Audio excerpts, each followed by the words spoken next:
Erev Shabbat Shalom. Continue where we left off in the Halachot of Lashon Hara Rechilut. We're discussing Kabalat, Lashon Hara, and Kabalat Rechilut. Yesterday we spoke about accepting and believing Lashon Hara when it was said. Now today we'll speak about accepting and believing Rechilut. In the case of Rechilut, a listener may not accept the report delivered to him. He should not believe that someone spoke or acted negatively towards him, or he should judge the person favorably that he did not mean to hurt him with his words or actions. So again, Rechilut was peddling.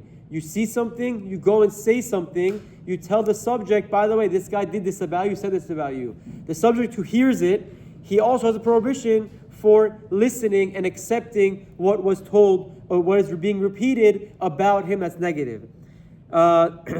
Indeed, it is regarding Rechilut and Kabalat Rechilut that the Gemara famously states there are three parties who die as a result of slander, of Lashon Hara: the speaker, the Mekabel, and the subject, and the one whom it was said, and the subject, the one whom it was said. The Rambam adds, and the Mekabel more than the speaker. This is a very famous line in the Rambam, and many of the Achronim discuss how can it be that the person who accepts the Lashon Hara or the Rechilut is more severe, is worse in essence than the person who's saying it and speaking it. So they give a few examples, they give a few answers on the bottom. But the first of all, where does the Rambam understand this and learn this from? They say from in the story of Doeg and Shaul HaMelech regarding Achimelech and Nov Ir HaKohanim. Shaul, the Mekabel, was punished more severely than Doeg, says the Knesset HaGdolah. This principle can also be seen in David HaMelech and a few other places in Tanakh as well. But we see that there's a few scenarios where the listener, in the case of Shaul and Nov Ir HaKohanim, Shaul was punished more severely than Doeg. We see that the listener gets punished more. Now, why would the Mekabel, why would the person who's listening and accepting it to be truth have a bigger punishment? So there's two answers they bring over here. The first is the Maharshal.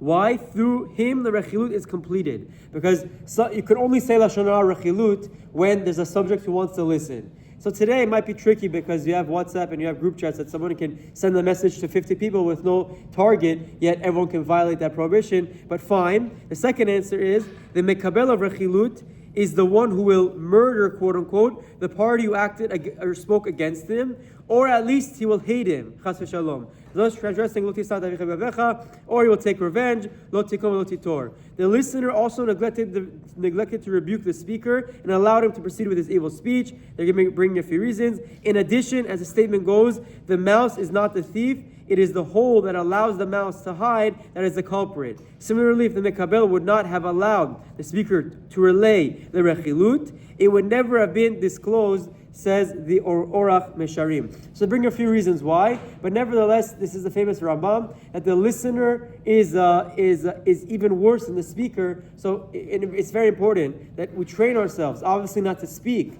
but even if someone's listening or someone's typing in a group chat, you have to be mindful right away to not accept it, to disregard it, and if you have the capability to tell the guy, just don't do that and stop spreading Lashon Hara Rechilut. Chazak Baruch and Shabbat Shalom.